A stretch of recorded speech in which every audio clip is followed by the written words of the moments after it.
Teori relativitas adalah teori yang membahas mengenai kecepatan dan percepatan yang diukur secara berbeda melalui kerangka acuan.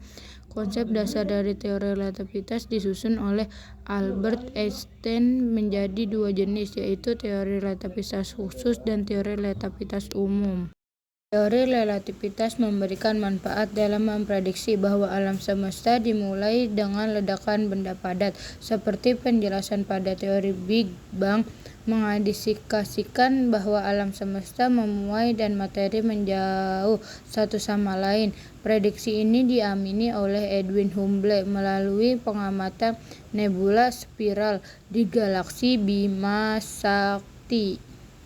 Dampak akibat dari teori relativitas, dilatasi waktu atau pemekaran waktu ini merupakan dampak dari teori relativitas khusus yang menyatakan bahwa ruang dan waktu itu relatif.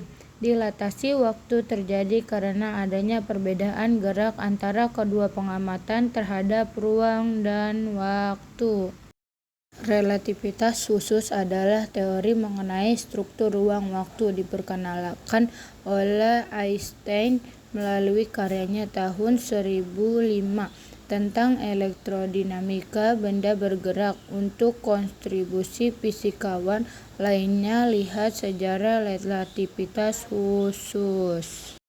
Menurut teori relativitas khusus menjelaskan bahwa massa benda yang tengah bergerak cenderung lebih besar daripada massa benda yang tidak bergerak. Pengertian massa relativitas adalah massa yang ditetapkan pada suatu benda yang bergerak.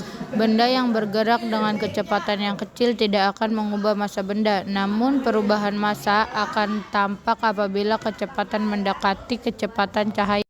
Momentum relativistik P adalah momentum klasik dikalikan dengan faktor relativistik Y titik P sama dengan YMU, di mana M adalah massa diam benda, U adalah kecepatannya relatif terhadap pengamatan, dan faktor relativistik Y sama dengan 1/1 min U2CY sama dengan 11 min U2C2.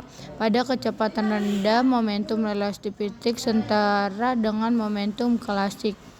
Energi relativistik merupakan perkalian massa dan juga kuadrat kecepatan mutlak. Pada energi relativistik ini memiliki kemungkinan bahwa energi dan massa dapat setara, sehingga pada hukum kali ini juga disebut hukum kesetaraan massa energi ECT.